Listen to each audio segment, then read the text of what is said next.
Good evening and welcome along to the new edition of Paddock P by IRC. That was a handful. Sorry.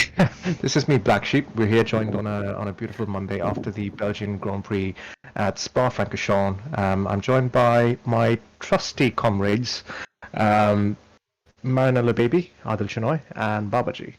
Hello, guys. Hello. Good Hello. to be back. Yep. Okay, we'll kick things off as we usually do with our quick recap of the race and what our initial thoughts were. I'll go last, but let's start with Mara, yourself. Well, yeah, what is that to say? I mean, the race went as we expected, with Mercedes pretty much blowing everyone away. I think they were at one point conserving engine power on one of the most engine sensitive or power sensitive tracks on the calendar. But yeah, a few good performances in there today. Gasly being, I think we'll get to that later, but Gasly being probably leading that charge. Of course, we do have a lot to talk about the Ferrari performance. I think it's the worst performance that I have seen by Ferrari in the 20 years I've been watching Formula One. But apart from that, yeah, it was a very good race, a lot of good overtaking, but pretty boring at the front. Yeah, true. For me, this race was quite frankly insulting to the Spa track itself. Wasn't eventful at all in terms of how the top drivers took it. But yeah, the midfield was quite interesting, and I hope we can get into that soon. Okay, yeah, I think I'll agree with most of that. Very boring up front. Midfield was interesting, but I think midfield last year was more exciting than it was this year. I was hoping for... I don't know. I don't really know what happened. I don't know. It wasn't as exciting as I expected it to be. I thought everybody was so close to each other, all the teams in the midfield. Probably barring, I guess, Alfa Romeo, Haas, and Williams. The rest of the guys, I think there's 4 other teams. I was hoping they would be very competitive with each other, but they really weren't. I think part of that could be mostly that I think Sainz wasn't even part of the race. So that was, a great midfield car that was missing up front to start off with. But yeah, it was all in all, it was a bit more. It was disappointing for what a race should be at Spa. I think for me. Yeah, the cars were lapping same almost all the midfield ones, so we didn't get to see much action. It was more of a parading scene, I guess. Yeah, I think that's certainly the midfield battle wasn't as close as some of the other races that we've seen, which is very uncharacteristic of Spa as a circuit. Yeah, and I'm not really sure what to put that out on. I think I know what one of the reasons is that the first safety car came out roundabout roughly just before the first pit stop window was to open anyway. So it gave everybody an opportunity to just make a free pit stop, and there was no action based on people trying to undercut each other or overcut each other. That was completely taken out of the race, and everybody just did that one stop on most of the guys, I think, barring Perez and Gasly. And I think, yeah, there was no element of strategy coming into play at all. Yeah, I agree with you. That's probably the reason why the race was quite a bit stale in the midfield, due to that strategy that played out. One thing I was actually hoping for when the safety car came out a bit early is it was very similar to Silverstone, where we had a group of people starting on the medium, some starting on the softs, and a safety car coming out too early would force everyone to go onto the hard tires and take them to the end. So Yep. I was praying for it to be a repeat of the Silverstone Grand Prix, with a huge amount of excitement towards the last couple of laps. But I think the number 44 had it on lap 44 very, very, very, very easy. Yeah. Plus cooler track, cooler temperatures. In fact, they were struggling to maintain heat in the tires towards the end. Really? I think the guys I heard in some of the interviews after the race. I think Vettel said that as well. He was struggling to even have any temperature in the tires. That's how cold the track and the conditions were. Oh, I just think that's a factor of the Ferrari just not being quick enough to heat its tires up. No, it was pretty much the same. I think Max was saying that as well. Because Daniel was because he was asked a question as to why Daniel was able to, cut down the gap so much towards the end, and he said, we just didn't have the temperature in the tires to get any grip out of them. Yeah. No, I was just There's being no, facetious, but yeah. there aren't much long corners in Spa like Silverstone, so the tires didn't take much of a beating, even though the distance was quite long. So it's understandable. Even though I guess all were hoping for that tire fiasco again. I mean, you did see the shot at the end when Hamilton pulled in for the podium and he inspected his what he front right that he was also for some reason complaining about. And there was nothing wrong with it. Actually, there was no tread. There was no. I mean, there was no graining or there was not much wear on it. Yeah, I don't think Spa is a very high graining circuit for the tires. It's just that the circuit is so long that any change in tire wear will give you a lot more performance. It's not like the tires are on their limit. True. Yeah, moving on. Yeah, I think that's my recap of the race. I guess we can move on to the standings. Before we move on to the standings, I don't really know if there were any key standouts. Standouts in terms of team performances that you want to get into before drivers, or should we just do that in line? Team Are you performances. alluding to Ferrari performance somehow? Not Yeah, that's just the only notable team performance. actually no. I was more talking about, of course, Ferrari being headliners of Yeah. every race this season, but I'm more talking about Renault. I think this was Renault's highest point tally in an individual race ever. Maybe This that's was the gone. same point tally last season in Monza. Was They it? replicated it. Yep. Yeah, they were fourth and fifth, P4, P5. Ricardo Hulkenberg, Monza. And They replicated that. yeah, and they replicated that not due to luck, but this was on pure pace. True. Yeah, so that was just a, yeah. there was a second Red Bull underneath them, which we'll get to it later on. Of course, But yeah, that was just a fun fact that I wanted to bring to the table before we another jump fun fact I would like to say was the fastest Ferrari-powered car in the standings was Sir Kimi Raikkonen. Let's not forget that. I can't wait to get to that man. Yeah, he's had a couple of very exciting races, I guess, from his point of view. True. Spain, and then so a couple of good performances.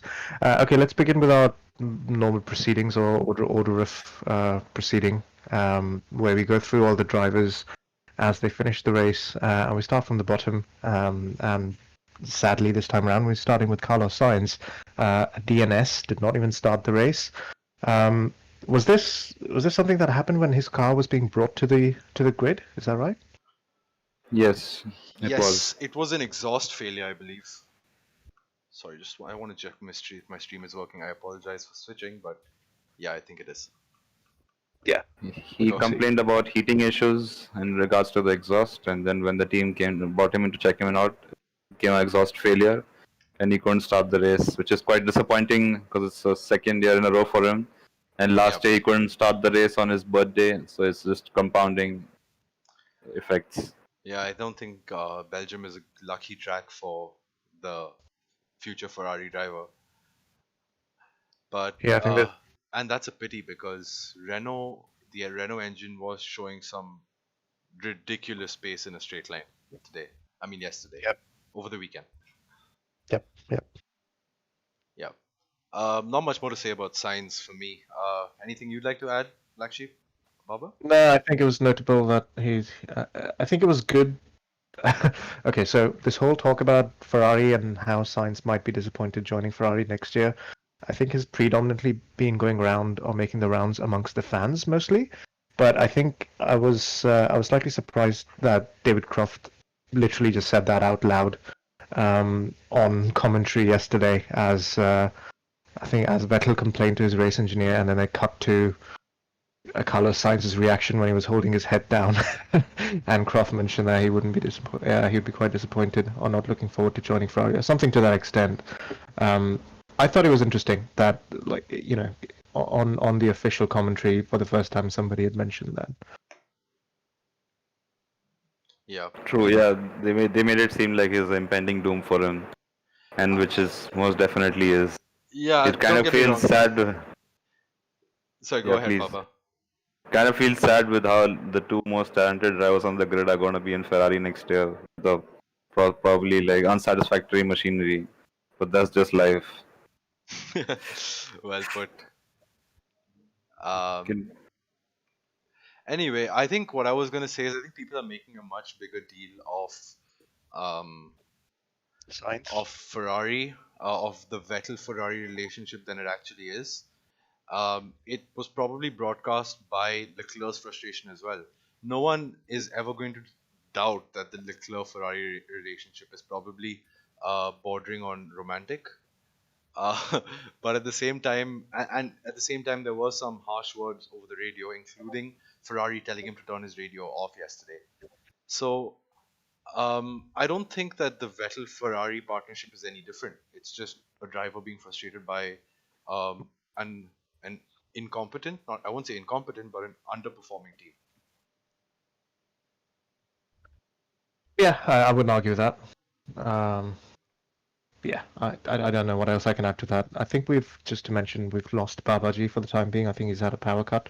But we'll carry on with the chat. Um, we've only covered one driver so far, but let's move up the order to the next person. That's George Russell. I was really looking forward to his race because that was another Q2 appearance for him. I think he's only missed making it to Q2 once this season so far, which must be Yeah. extremely positive for him. But yeah, sad way that his race ended. I'm just gonna put. Especially when he was trying to avoid the collision in the first place. It He actually just looked like thought, something out of an F1 game, to be honest. I've done that before, trying to yeah, avoid a car and going into the wall. yeah. It's not often you see the tires actually get off the tethers from a car. The tethers are strong enough for that to firstly happen very rarely, and that to then happen and take another driver out. What are the chances of that? Certainly, and I just wanted to say that it looks like Giovinazzi and Russell were just a little too tired to complete the race.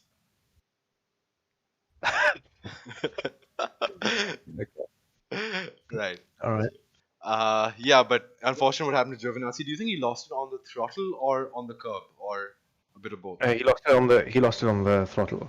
I watched his post race interview, and he said he was just too eager to get out of the corner Yeah, and just went on throttle too early, and the rear just let loose. fair enough. I think I remember seeing that with him in his first practice session with, I think it was Sauber back in 2017. Sorry, he was filling in for Wehrlein for a couple of races, and in China, Oh yes. he was too eager on the throttle throughout the session, and he was tending to have way more rear tire wear than his teammate. I think it was Ericsson. But yeah, just a probably characteristic or of aspect of his driving which Giovinazzi needs to improve. Interesting how we have two drivers this year in Carlos Sainz, who has two consecutive Belgian Grand Prix with DNS, and Giovinazzi two consecutive Belgian Grand Prix with DNFs. Hmm. He crashed here last year on the very last lap as well. I think at Pouon. Another driver like Sainz who doesn't have the best luck at Spa. But yeah, pity that Russell got caught up in the havoc. Moving on to another Ferrari powered car. Kevin Magnussen, Haas. Yes, finished 85 seconds behind the leader, and that happening after we had a safety car. So I'm Um, not really sure what's going on with Kevin Magnussen. I know Haas isn't, well, just like every other Ferrari powered car, not in the best place at the moment. But I think for some reason Grosjean seems to be having a much better season. I think he's consistently finishing above Magnussen, not having as many issues as him. Have you noted that? yes, I think we discussed this in one of our earlier podcasts. I think Grosjean for me Oh, yes. is remember his time at Lotus. When the car suits him, he drives really, really well. And I think this year's car does suit him a little bit better than the last two seasons.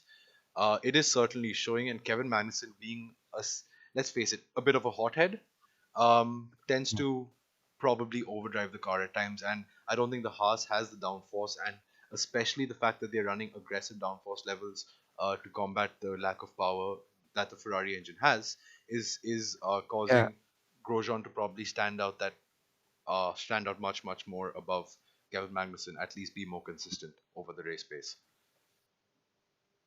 fair enough. Yeah. I don't think there's much to add about Kevin Magnussen. I rather, uh, For that matter. unnoteworthy race. Yeah, I think that was my take on Magnussen and Grosjean together. But but fitting the Latifi into the Haas sandwich, not much to say about him either. He had a quiet race. I literally can't remember him being on camera even once throughout the 44 laps. No, I think, well, he finished only one place ahead of another finishing driver, right? So he was pretty much second to last in the drivers that finished the race, and he was consistently pretty much second to last or last in each practice sessions and then qualifying sessions. So I think it's where he is and where he was meant to be. Again, not very eventful in any way. Yeah. Moving on, I am not looking forward to talking about P13 and 14, but I guess it's something that we have to do. Yeah, I was skip. Oh, we've covered Grosjean, right? Yeah, I don't have anything additional to say. I think his performances are better than his teammate, but the car, Yep. the car and the lack of the engine power has not much to contribute to higher race results. True. It seems to have been a bit of a standard in our conversations amongst the last, I guess, 6 or 7 drivers, which usually tend to be the same guys. Yeah, I like to fancy Formula One as probably the most predictable sport in the world. Maybe not At at the the start moment. at the moment. Yeah. You and that's because it is a very engineering intensive sport. People say that Formula One today is all about the car, it's nothing about the driver, but it always was. And if you notice, you see more and more cars finishing in twos rather than having odd results. Now I know the midfield is closer this season, but if you look Mm. historically, especially towards the end uh, of the V10 era, you would see more and more cars finishing in twos rather than um, having a shuffle of the grid. Yeah. So yeah, that's exactly why we can't really say much about, or I can't think of anything creative to say about the Haas drivers or the Williams for that matter. Okay, cool. I agree. Okay, Ferrari. I don't know. It's just a world of pain right now. The pain is I will. so evident. My level of frustration yesterday was, it was on a new high. It is painful, absolutely painful to see, and I think I've now got to that point where I'm not even. I had sort of Mercedes in that category where I'm just gonna completely disregard as if they're not in the race. Yeah. And I think I'm gonna start doing that with Ferrari as well now. I think I need to accept. Or I think all Ferrari fans need to just accept that this is the way things are for this season and very, very likely next season, because there's no incentive to develop any further with the regulation changes Not in just that, the 22. development is limited as well. Yeah, exactly. Um, yeah, I just feel for the drivers, and I feel slightly more for Vettel because I think he would have wanted to at least somehow make a bit of a point before he left. But yeah, that's about it. I Yeah. can't really say much. One thing I would Um, like to touch upon, I mean, getting overtaken by your customer teams or struggling to overtake your customer teams is never a good sign for any um, works yeah, team at all. But at the same time, what what trouble do you see brewing between the driver team partnership right now? Because it's not looking good at either end of the team right now. Because uh, at Leclerc's end, the golden boy of Ferrari, the one who's uh, romanticized by every Italian in the world, yep, including the Ferrari engineers, was caught on radio screaming at his pit crew yesterday, or his race engineer. swearing at Vettel them. Vettel has been equally eloquent over the course of the entire season, making his own setup choices, obviously, but making his own pit stop decisions, strategies, everything, deciding his tires. Um, Yep. so where do you? I mean, the problem at Ferrari goes way beyond the car. So it's not just the development we were talking about earlier.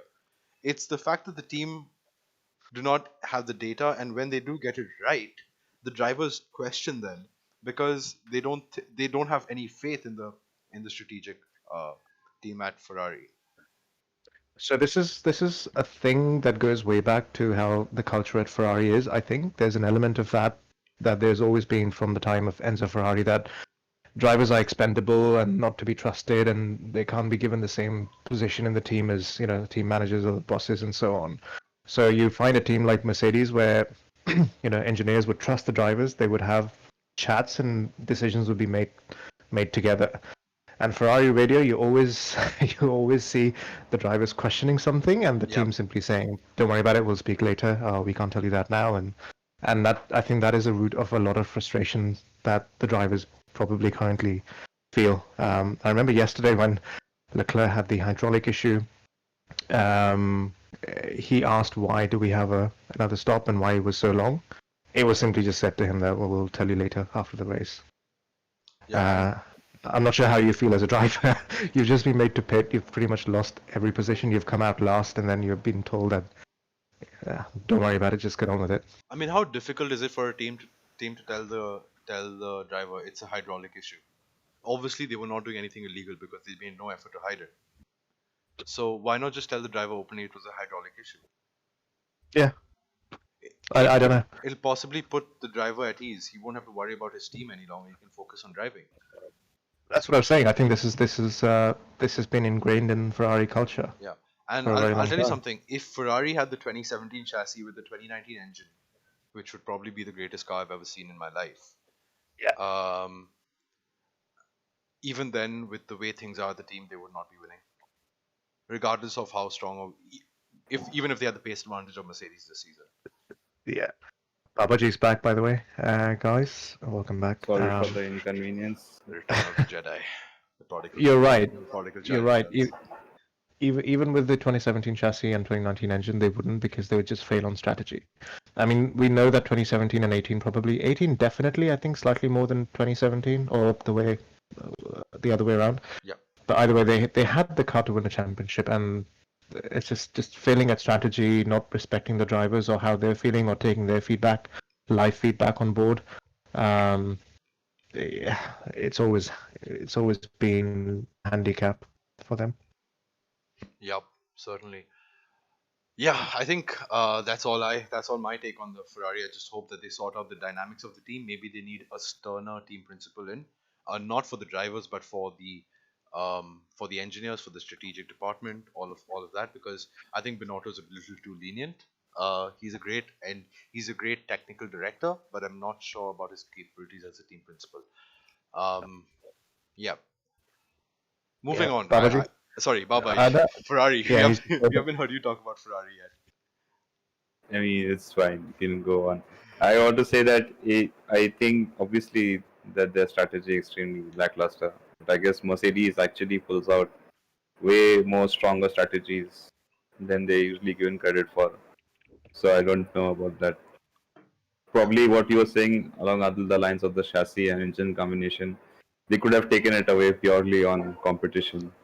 So I wish those days come soon. Yeah.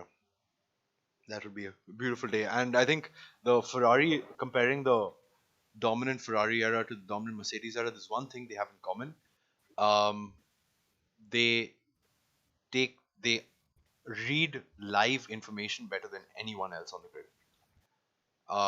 And Ferrari were famed for having that 4 pit stop strategy, which won Schumacher the Grand Prix at France.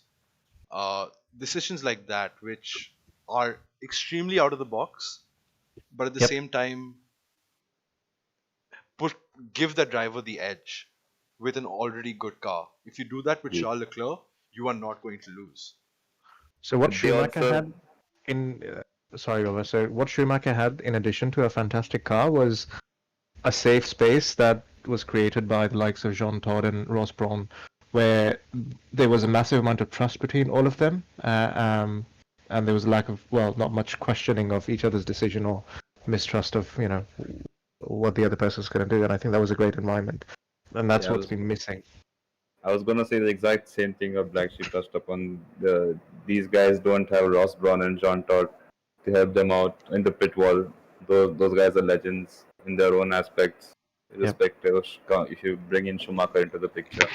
So though you need to have some sort of an X factor on the pit wall too, and for now it doesn't seem like Ferrari have that leadership kind of, think on the fly, take the responsibility for all the decisions. They're always like tossing the ball to someone else, or like it's playing hot potato in their pit wall or something. Like no you.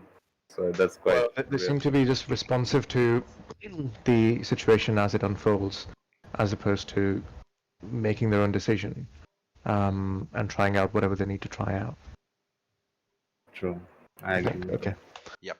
I think we've spoken enough about Ferrari, I think, today, and in a lot of podcasts we do discuss that we're not going to spend too much time on Ferrari, but eventually we end up doing so. There's just too much frustration. This is a safe space to vent. Yeah, but a little bit of a silver lining now, because we're moving along to Kimi Raikkonen, Kimi the quickest Matthias Ferrari Raikkonen. driver, or Ferrari engine driver, Yep. yesterday. Also the reigning Ferrari F1 champion. Let's not Late. forget. Yeah, Kyle, can The you believe last. it's been 13 years Yeah, since Ferrari? 5,000. It's coming up to 5,000 days now. Soon, within half a year, it'll be Yeah. 5,000 days of Kimi being the reigning champion. We can So really let's not tell forget. Baba's been missing it if he is counting the days. But exactly. I was going to say exactly that. but Kimi had a great race. Drove well. I think had he had fresher tires or a slightly more powerful engine, he may have gotten points. But yeah, that's stable drive from Kimi today. Spa is always a strong track for him. Yeah, strategy was nice as well. It was basically the same strategy what other people were running, but he managed to get it much better out of it. So Kimi pitted on lap 10 and went to the end. Vettel pitted on lap 11, went to the end, but somehow Raikkonen comes up on top of the Ferrari. So that should say dividends as to how he performed his chassis today and his vehicle. Completely agree. Today, I mean yesterday, yeah. So there's not much more to say because the race was eventful in terms of we didn't get to see him much. There was a point at which he was trying to catch Kvyat, but then the gap started extending way too easier towards the end of the stint on the hards. Yep. So there's not much to say more on that. Well, Kimi had to go to an Alpha to finally beat Vettel, but it happened.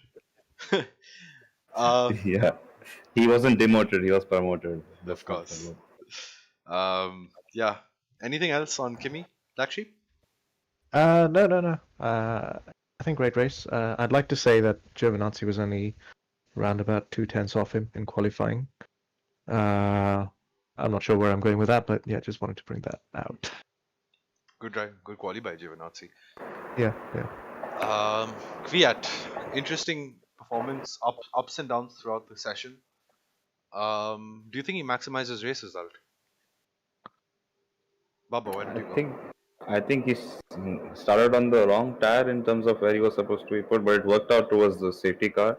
He did out-qualify Gasly for the first time in the entire year, so that showed promise for the session for the race. But somehow he didn't show his lap one prowess, which we're used to seeing, or probably he started on the wrong tire to push because he started on the mediums. But I guess that just shows how much better Gasly was. He took on a harder compound and he was able to make up positions. I'm sorry, didn't I guess- Kvyat make up, I think, 5 position? No. He did make up. Yeah, I think he did make up several positions, and then the safety car I think neutralized quite a bit of things. I think there's one way we can confirm this, and that is by moving to Streamlabs and moving to the live timing to check out where, how Kvyat's race went. Yeah, it looks like he dropped a position on the first lap. It wasn't looking up for him. Yes. Even though he was on the softer compound in terms of compared to Gasly, I guess it leads to he did do well in quali, so we can't really blame the track. So I don't know what went wrong with him. I guess he was sandwiched in the few incidents. He had a couple of hairy incidents in the lap one. I don't know. We won't be able to tell because lap one was all about the front runners. Maybe once we get the onboards online by Liberty Media, we can tell more as to what went wrong with his initial start. Yep, definitely. I Moving on wouldn't to say sorry, go ahead. anything specific. Sorry, I was just going to say I don't think anything specifically went wrong with his start. I think we only feel that way because his teammate hasn't had an exceptional first lap, and everybody around him pretty much stayed in the same position. True. Kvyat. That can also be the thing. I agree. Yeah. That's also because you're right. He probably qualified P11 or something or P10. 11, yeah. 11. So yeah, it's just it's not much a neutral net gain or loss for him. It's just that Gasly was out of his mind. Yeah, that is true. Yeah, he did qualify P11, like you can see over here. But yeah, I think that's all that I had from Kvyat's point of view. I really don't. Uh, I don't think it was an exceptional drive from him, but yeah, the strategy did handicap him a little bit. True. Cool. Okay. Very excitingly, we now move into the top 10, and very notably to Sergio Perez, who I think would have been very frustrated yesterday as to why he wasn't pitted. I just cannot for the life of me imagine or think of why they decided to leave him out on soft tires, and they knew that they were not going to last any more than 4 or 5 laps. True. That What was the point of that? could have been the call from the car itself if Perez was feeling comfortable on the tires, but it's a it's a lost game because it's no way you take that onto the safety car. Yeah. But he did gain up positions towards the end, so you can say Well, he did a fantastic job, I think, in getting positions back up. he was dead last, I guess, at one point, right? But Yeah, he came out last. I actually want to club the two racing points together here because despite the lack of optimal strategy calls by the team, they both seem to be a little off the pace. They seem to take a while to get their tires working, and even when they did, they didn't have the dominant straight line speed that they had in quali, nor did they have um, race pace which reflects the strength of their car in some of the other Grand Prix. Is it something to do with their car being handling different on full fuel load? Because they always seem to be not having that initial burst of performance in the start of the GPs. They're always performing Yeah. towards the end of it or in the quali. To be honest, it was very reminiscent of the 70th anniversary Grand Prix, or was it the Mhm. Silverstone Grand Prix when Stroll really struggled on in race trim. True. Yeah, it was the first race, I think. Yeah, Yeah. it was the Silverstone Grand Prix. Yeah, Agree. I think that's an issue that they need to sort out. It's maybe an issue with getting the tires in the right window, or keeping the tires in the right window, or maybe the way the car reacts on full fuel load. They seem to be good in Mm. quali, but I think that's about it. Yeah.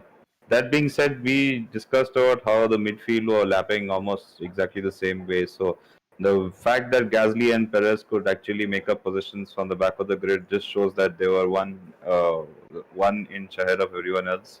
And if Perez was probably pitted, he could have gained more positions. Yeah, So that's more. It's all about we can add to it. Stroll had an uneventful race. Just did what he could best. completely agree with Yeah. you.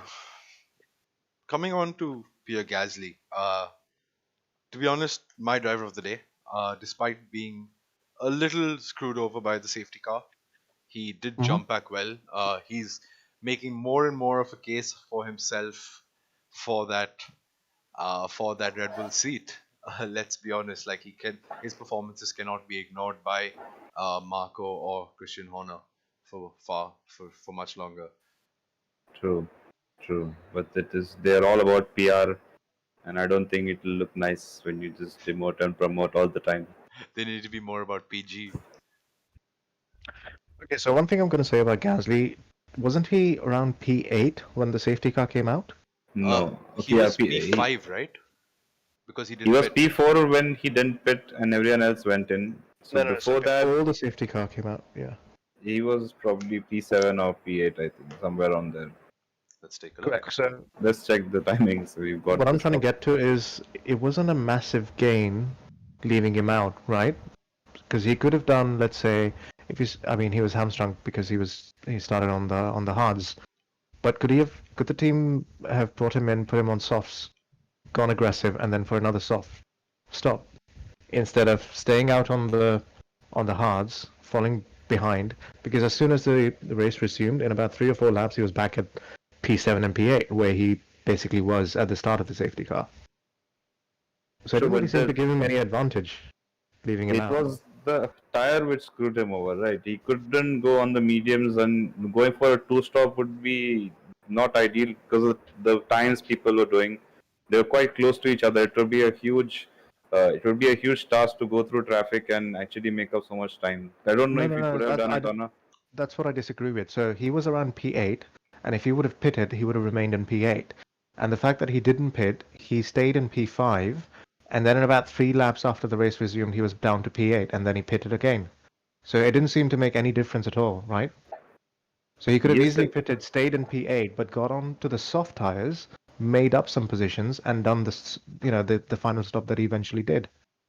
Yeah, I but I think. don't think he'll make the delta for the pit for the one more stop though. Yeah. So That's I think I know why they did that. If you noticed, the so AlphaTauri have been brilliant at setting up the car for the race over quali. And if you look at the size of the rear wing that Gasly and Fiat were running, I assume, and I can only do some guesswork over here, but I can assume that AlphaTauri thought that they had enough straight line speed and they were running an aggressive enough downforce setup to keep some of the quicker runners behind them at bay. Um, and I don't think that worked out too well. It worked out certainly well enough for Gasly to keep the likes of Albon behind him for so long, despite having fresher tires, fresher medium tires, that too. So yeah, I think AlphaTauri probably depended on Gasly to hold his position. Didn't really work out too well for him because he got eaten up by a few drivers. That being said, I did mention Gasly was on a handicap strategy. Whenever you're on hard tires and a safety car comes out on lap 2 or 3, you are immediately at a disadvantage. Or lap 3 or lap 4. Either way. lap 10. Well, hence my suggestion: just go the other way, just do a complete aggressive No, strategy. Black Sheep. So in terms of what you're saying of the two stopper, as you can see, there's a one more guy who did the two stoppers in the likes of Leclerc. He couldn't even pass Vettel, who was on the one stop. So I don't get to see where you could see Gasly getting the pit delta down again and actually coming back into points. Because there is live examples of people who ran the two stop and there was severely deficit to the guys who stayed out and did the one stopper. I think Leclerc is a good comparison for him. There was just no comparison between the AlphaTauri and Ferrari, I think, yesterday. But I think what I'm trying to say is that if he had pitted on softs, stayed on softs, and come out in P8, let's say, on his second stint, he could have moved up to P6, P5, P4, even maybe on the softs. And then on his second stop, instead of coming out dead last, because of the fact that he had pushed on the softs on his second stint, he would have come out, maybe P14, P15 instead of coming out P18, 19. So I think Gasly did a one stop, not a two stop. Yeah, he did a one He stop. did a one stop, Yeah, and he did it. yeah, and I think that actually was the right decision because given the strength of the Alpha Tauri in yesterday's race, they were able to hang on to the cars ahead purely with the strength of DRS, and they were gaining that deficit on the straights that they were losing in the corners with the older tires. So Okay. Gasly, while not pitted, he was able to hook onto the slipstream of the cars ahead to keep some of the car. Even if he got overtaken once, maybe twice, he was Yeah. able to hold his position reasonably well, while Good point. while killing everyone's tires around him. Okay, makes sense. I agree with that. So Yeah. it was a good choice, I think. And maybe it's the strategy with less risk as well. So I guess Certainly, yeah. Moving on for me to Lando Norris. Yeah. we didn't see a lot of him. He did have a good start. I think he had an exciting time in the first stint, but it was a bit of a sort of not much going on after everybody was on the hard tires, and he couldn't really compete with the Renaults. Um, I mean, he was quite P9 and lonely, right? he started P9 P10, something, right? So P10, yeah. P10, P10. yeah. So he had, I would say it was a quite decent race because we're considering the fact that all people are just parading around each other in a train non-stop. He managed to make some overtakes on the racing points, and if there were a few laps left, he was going to catch Albon. The same way that how we assumed Ricardo would. This Norris was, I think, 3/10 or 4/10 off Albon. He just needed one more lap, and that was all on the basis of that he overtook all these cars while going up from P10, and that was all towards the end of the race on the worn tires. So I think he had quite a decent race for the entire like race specific atmosphere of people not gaining much positions on their start. Okay, so that point you made about the fact that he started P10, finished P7, a couple of caveats there. His teammate was P7, he didn't join the race, so that's one position up already. Uh, then you had the likes of Sergio Perez, who were screwed over by the strategy, and he was trying to make his way back up. So that was another sort of non-on-track battle position one, simply by the fact that Perez was screwed over by strategy.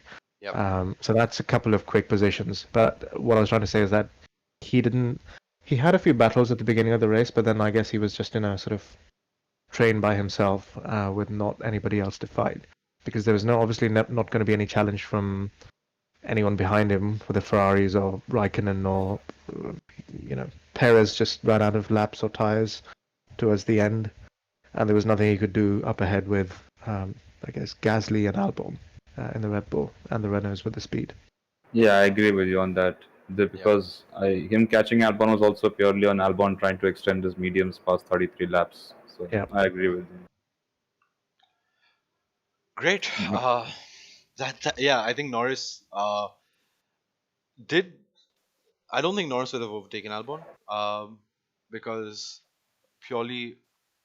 Wait, did Ocon break out of DRS from Albon within that lap? I They- think so. Because, sorry, DRS from Well, Albon. yeah, Yes. when he overtook on lap Once he overtook him. 43 or 44, when he overtook Albon, did he break out of DRS from Albon? Very easily, yes, Yeah, very quickly. then Norris would have overtaken Albon, no problem, because both of them have Yeah. Renault engines and very similar performance. Both Ocon and Norris, yeah. Sorry, a bit of a question segue there, but I just wanted to double check on that. Let's It's move on interesting to you raised that about the similar performance. I was going to ask you, why was it that Renault just looked so much on the pace and McLaren didn't with the same engine? I'm just going to put it down to setup that McLaren probably uh, they realized that they had a good engine this year, but Yeah. at the same time, and they probably thought they could put a little more downforce onto the car, which Mhm. and I think the Renault this season is extremely aerodynamically efficient. So they have that capability to take some of the downforce off the car without costing them too much on pace. Whereas in some of the higher downforce tracks, McLaren are good because they don't need to take the downforce off the car, but when they do, it isn't as grippy as the Works Renault. But wouldn't you think that they probably have a better chassis to be able to deal with that anyway? Chassis, yes. Aerodynamics, I don't think so. Is Belgium a very aero driven track? But my I point, would have thought the so. point I'm making here is that they struggle to take downforce off the car, but on tracks where Okay. they don't need to, like Silverstone, for Yep. example, the performance is far more matched on pure pace. So I would say Right. McLaren probably has a better chassis, whereas the Cool. Renault probably has better aerodynamic efficiency. Makes sense. Yeah. For that Okay. matter, Ferrari probably has better downforce than the lot of them. Then I mean Yeah. Renault and McLaren. But when it comes to aerodynamic efficiency, Ferrari showed that they are way behind their competition. Yes. True. Agree.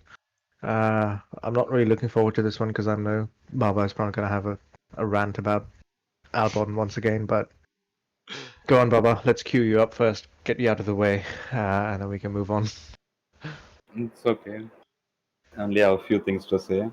He was only one of the top runners who didn't gain a position on his qualifying, which was it would be Yeah. nice for a midfield car, but he drives a Red Bull, so please give car to someone else.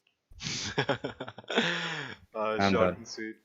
Okay, short and sweet, nice. But I think I'm not going to blame Albon at all. No. I think Red Bull really messed him up yesterday. Yep. He did a For softer medium, didn't he? sauce to mediums, and he kept those mediums alive till the end. I think it was. I felt really bad for him when Ocon overtook him. It was definitely coming, but Yeah. I mean, what were Red Bull thinking? First of all, if you look at the size of the rear wing, they did not give him a competitive race car in a straight line. And while they were quicker over one lap, they were going to struggle to be closer. There was no doubt about that. Yeah, but they weren't quicker over one lap. He got out qualified by Renault. Fair enough. Renault were very, very good. Not taking anything away from Renault, but let's face it, the Red Bulls in race trim are one of the best cars on the grid, second best car on the grid, easily and by a margin. And Verstappen shows that every day in and day out. I'm not saying Albon is as good as Verstappen. I would never say that in a million years, even if I was about 3 bottles of whiskey down. But Yeah. Albon was definitely looking on pace yesterday. He was making overtakes, maybe made a bit more difficult due to that larger rear wing. But sorry, my voice is going a bit. But he is he did the best. He maximized the result given the strategy he was on. Yeah, but he wasn't getting past Ricardo. The only reason he got past Ocon in the first place was because of the botched double pit stop in the Renault pit wall. Yeah, I'm just So gonna put that I out to don't think yeah. along any of the lines that he was even matching in the race trim, because on lap one he got overtaken by Ocon, Hmm. and Ocon kept the position all the way up to safety car.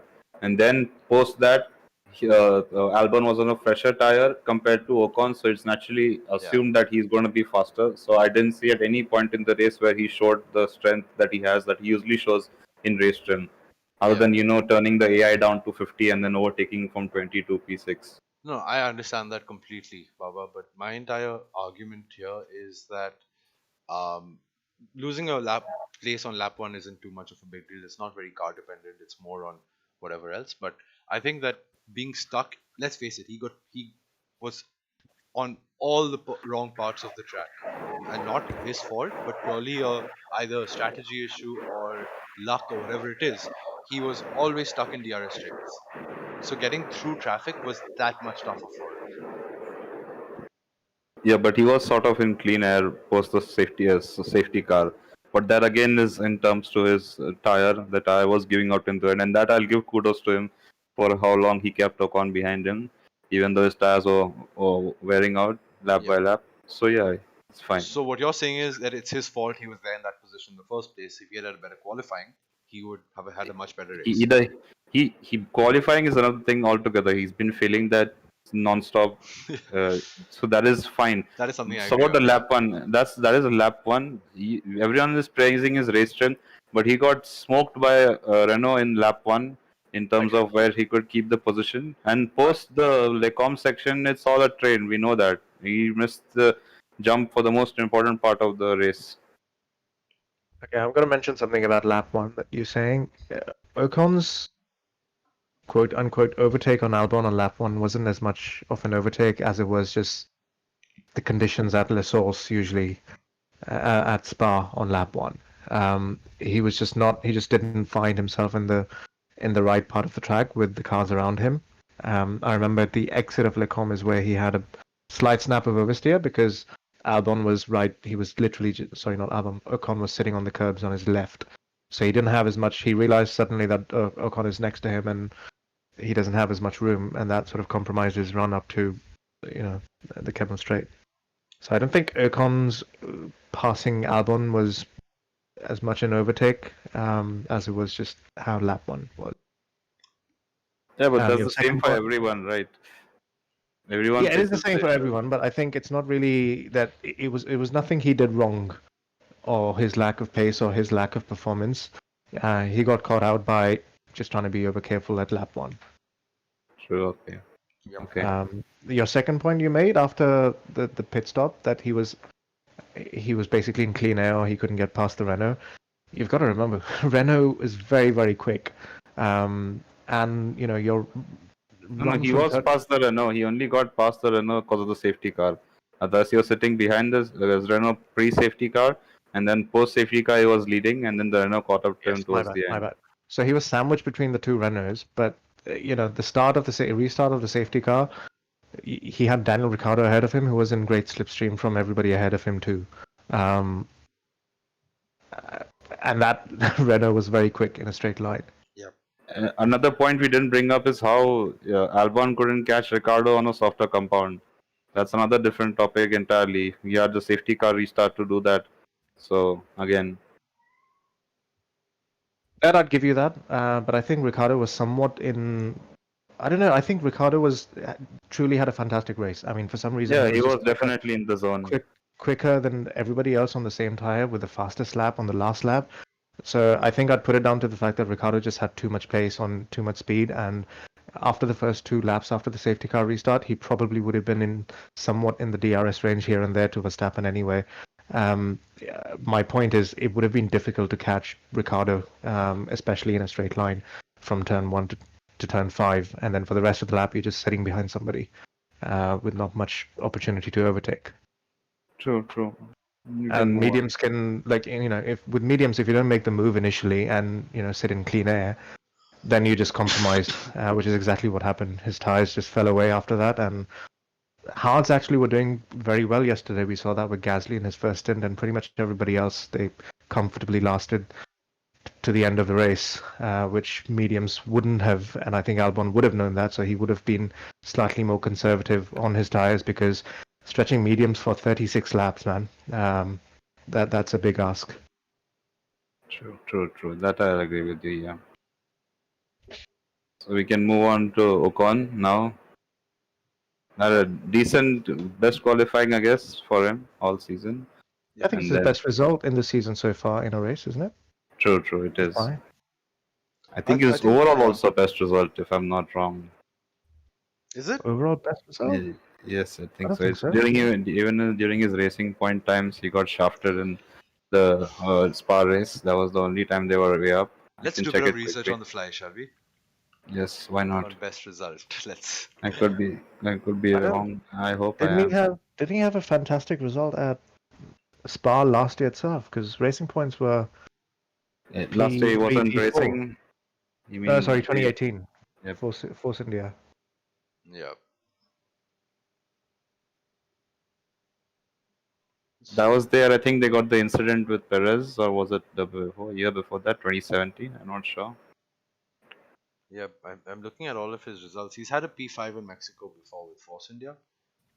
Same in Spain. I think he's matched his best ever result, if I'm not wrong. Yeah, that could be the case. Yep.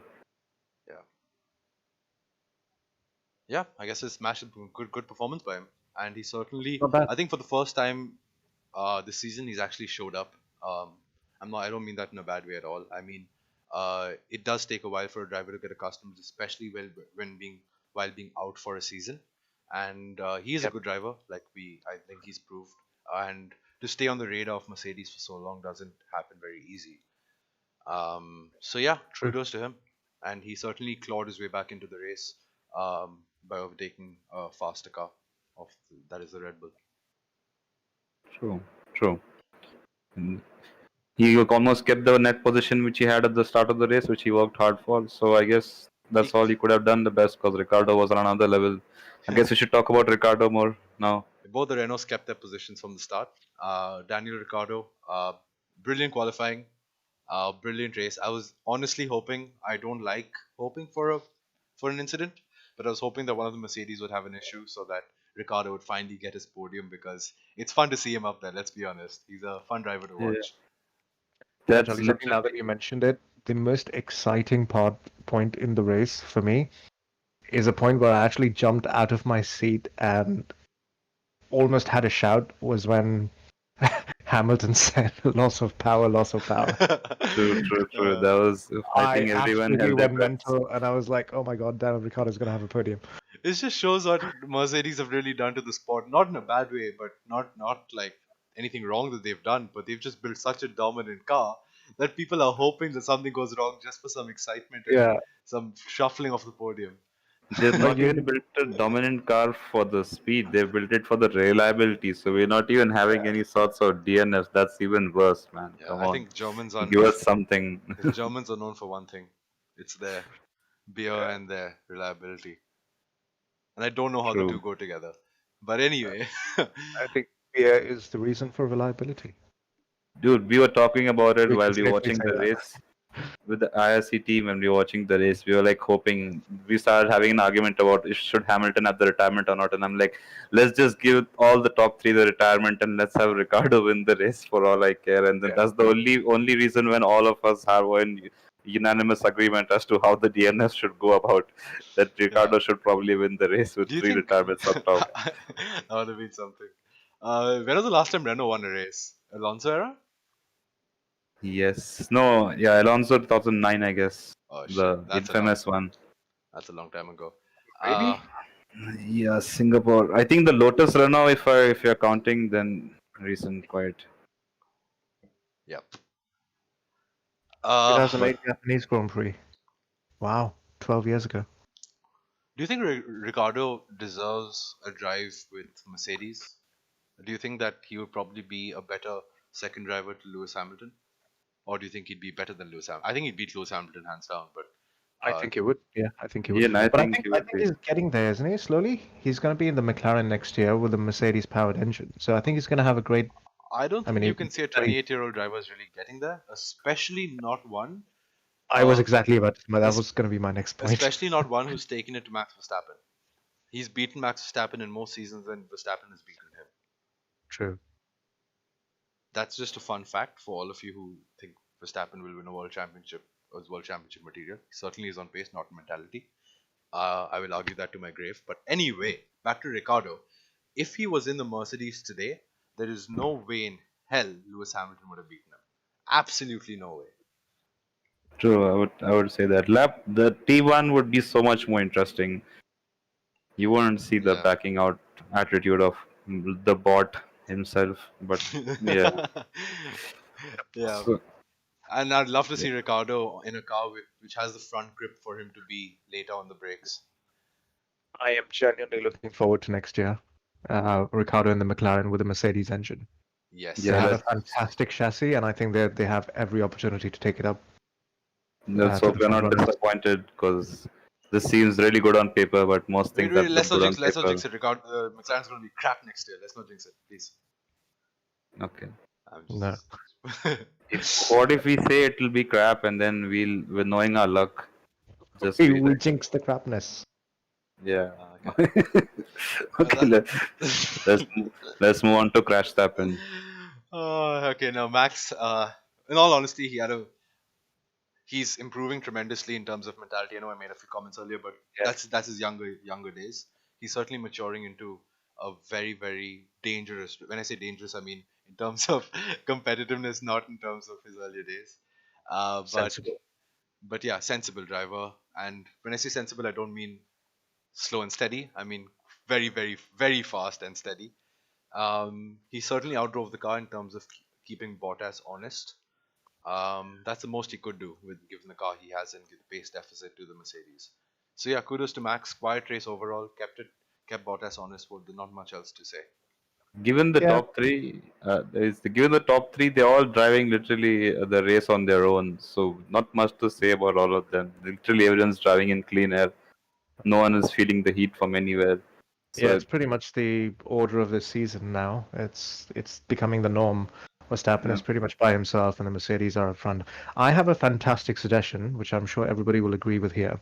I think what they should do is take Hamilton, Bottas, and Verstappen, put them in their car, and every circuit, they have the smaller inner circuits where they have the go-kart racing. Yeah. So they should Yeah. just put them on the go-karting track and let everybody else race. They can still keep their P1, P2, P3, but at least they wouldn't be visible on television. True. Just award them the points already and let us Yeah. have a Formula 1.25, I guess. Yeah, just give them the championship. They can either go home or get their cars to the karting circuit. True. That's how lame it is up front. I was so disappointed with this race. This was literally my favorite racetrack, my favorite calendar date of the year. And it was Yep. so fucking bland. I can't take it. It was really, I was just hoping that. And kudos to the F1 TV director who stopped showing Hamilton every lap, goddamn, from like last year. And we just saw Hamilton like once in a while. And if you see Hamilton on screen, you're like, does he have an incident? Something wrong with his car? And you just pray for that stuff. But yeah, I guess we should have a better race next week. I think at Monza. I like the use of that word, formulaic. I think we can call this formulaic 1. Fair enough. Yeah. Okay, I don't. What more is I there don't. to say about the Mercedes? Bottas falling behind Hamilton, Hamilton leading at the front. Uh, yeah, it's just We can just probably touch upon the quali and how Bottas was 5 tenths of Hamilton. I think this track was one of Hamilton's better tracks, and Bottas didn't clearly have any grips on this track at all. So yeah. this was quite a weird issue because the way Hamilton was going in second sector was purely just stunning. Absolutely. Yeah, That's I think it's the only car which hit 300 kilometers per hour at P1. All of the other cars were at 290-ish. It just shows 292. Yeah. I think the max the Red Bull reached, the max reached was 293 or 292 kilometers per hour. The Mercedes, I think, were the only car to hit 300 through P1. that's scary to be honest. It's a corner, damn it. Yep. I can't believe that. Anyway, the Mercedes car just don't take like corners seriously. Let's be honest. But you've Uh, got to give it to them. It is amazing to see a driver have that much. Know that I've got the trust in this car that nothing is going to go down if I go 300 miles an hour down this corner, downhill with the change in elevation and direction, flat out, going half on the curb, which frankly can sometimes unsettle your car here and there. yeah. Um, it is a fantastic piece of engineering. Summarizing the Mercedes season so far in a nutshell: brilliant car, brilliant team, decent drivers. Sorry, I'm not going to admit Hamilton's brilliant, but he's been driving brilliant. He drove a brilliant qualifying yesterday on Saturday. And But that is the measure for being for a brilliant driver. okay, What fine, what fair else enough. do you expect him to do? I mean, he's I'll tell you something. convincingly A beaten his Let's team. a not talk driver who about made that. Hamilton being a brilliant driver. He's got 7 world Fair championships now. enough. So Fair enough. Fair don't enough. talk about But don't you dare talk about. in the olden days, if a driver had made a mistake at the bus stop chicane Yeah, like Hamilton made with that huge lockup and cutting the yeah. bus stop, I guarantee you he would not have won the race. That being said, the complete trust in the driver to the strategic team, the driver to the car, everything put together is is a benchmark of teamwork, engineering, and individual contribution. That team is one of the strongest teams in terms of synergy that I have ever seen in my life, including a team of Schumacher, Jean Todt, and Rubens Barrichello, and that is saying a lot. I The think it drive, is the most synergized team ever. Yeah, I don't think there's yeah, anything that tops. I mean, Ferrari, Each of those elements had some sort of a X factor, but this seems more like a well-oiled team. Like it does. that's It just does. I think there was you far know, more emotion behind that Ferrari team.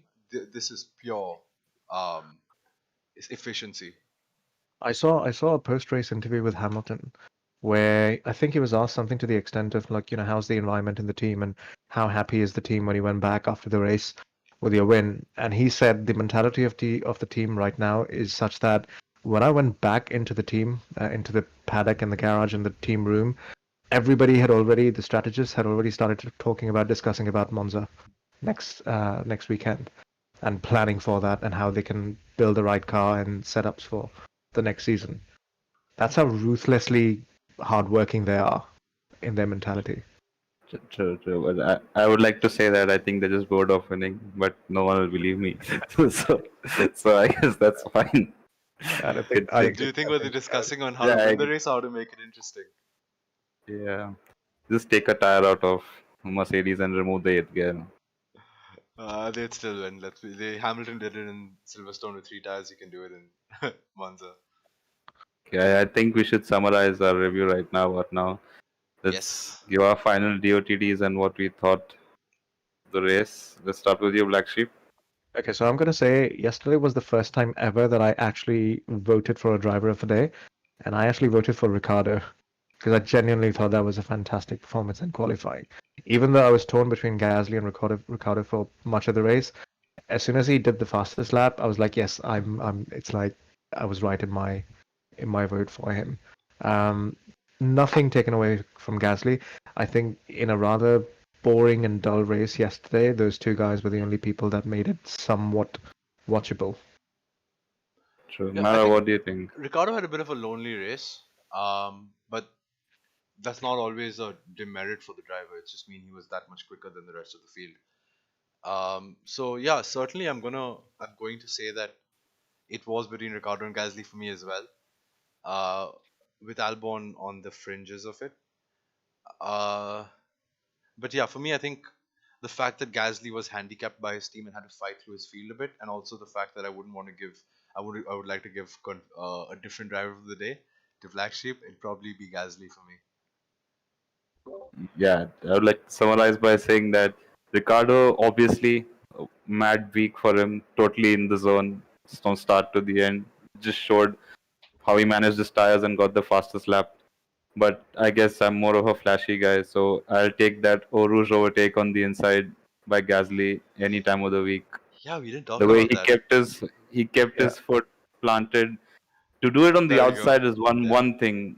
To do it on the inside, that means you're not going to back down at all. You're keeping your foot right there. And luckily enough, it was Perez, I guess, who was next to him, given the respect, and they got through it quite smoothly. And I guess that didn't get much attention. And I'm a fan. That was just a Yeah. crowning moment for me. It's been That a was while since we fantastic. see. I think Fantastic. the last time we saw side by side overtake through Eau Rouge was Bottas around the outside. I think if it was Yeah. a Was that a Toro Rosso? I On think a it was a Toro Toro Rosso last season. Yeah. But yeah, it just shows that it takes uh, as we saw in the Well, movie Rush, a big set of balls. yeah, it's on the inside. It's on the inside. It's not on the Yeah, outside. On the outside, you can chicken out midway. You can't chicken out midway on the inside. yeah, I'm gonna add something to that. I think it's the obviously fearlessness and skill of the driver, but that is multiplied by recognizing who it is that you're next to and having that trust. I remember the post-race interview that Gasly gave to Will Buxton, where he said that I was thinking of backing out, but I recognized that it was Perez, and I know the skill level of that driver, and that I could trust him, and I didn't take my foot off. So it's great to see that he did recognize that. yep.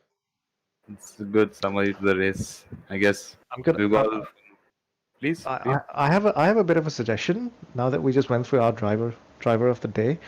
I think we should start something along the lines of not the driver of the day. How does that sound to you guys? Yes, I am up for it. I'm up for it. So Okay, yeah, I'm gonna uh, give that cake to Magnussen. the yan to the yin of the driver of the day is Black Sheep. Since you suggested that, you go first because you obviously have somebody in mind. I genuinely don't. I absolutely don't. I was thinking of the idea and what to call it. That's what I was fixated on mostly, and not actually the Yeah, the answer. I would say Giovinazzi. Yeah, if you lose a car like that in the first end, you just pretty much destroyed your race. So, and somebody else's. And it's the second time in a year for him that he's just making out with the curbs. So it's not looking bright at all. But for me, the cake is divided between Stroll and Magnussen. Pretty bland Stroll? races. Yep. Stroll didn't have an eventful race. The way Perez Yeah. charged up the field, it showed that the car Yeah, had but some Perez sort was of on a a. different strategy. Stroll was always on equal or older tires than the cars around him. Yeah. So I can't give him this thing. For me, it's them both. Magnussen also got beat by Grosjean again. So Okay. I think I'll agree with Mara. On Giovinazzi, yeah. Yep, Losing there a we car go. like that on a corner. And he didn't. It didn't. Baba, you mentioned curves, but I was surprised that because I exactly thought the same thing. I think he took too much of the inside curve, but he didn't. It was on throttle at the exit that he lost it. yeah, but the exit curve was there. No? He took more of the exit curves. What I was on about. No, his rear end spun out before he even touched. He even got to the exit curb on the right side, if that's the curb you're talking about. He didn't take much of the inside curb. He had a wider entry, and he started spinning before he touched the curb on the outside. Oh, okay. I might be wrong then. Sorry. Yep. But Anyway, yeah, the point yeah, I was saying, the Magnussen couldn't finish the tires on the same strategy that Grosjean was doing. He had to put in softs. So that's just about it. Okay, brilliant. That's our recap for. I think the recap has been slightly more entertaining than the race itself, Yep. for me personally. Yes. And that's probably the fantastic company that I have here. Okay, so that's me, Black Sheep, Maranellobaby, and BaBa.G. We'll be back again next week with the next edition of Paddock Piss. Really looking forward to, and also not really looking forward to the next race. I'm sure people understand why I'm saying that. It's at Monza, Ferrari's home track. But yeah, do tune in and have a chat with us. But also join us for the Tier 1 race and Tier 2 race next weekend, Saturday and Sunday, respectively, at the Chinese Grand Prix. Sure. Please watch podcast Torai Sudoku. Like and subscribe, guys. But to add to Black Sheep's note, yeah, it'll be interesting to see how the lack of a party mode shuffles the grid in Monza. Yeah. Also, this week we'll be recording the next fireside episode, which will be around the safety regulations in Formula One. So stay tuned for that and keep an eye on our YouTube channel for more content. All right. Cool. Thank you, everybody, and thank you, guys. See you next time. Yep.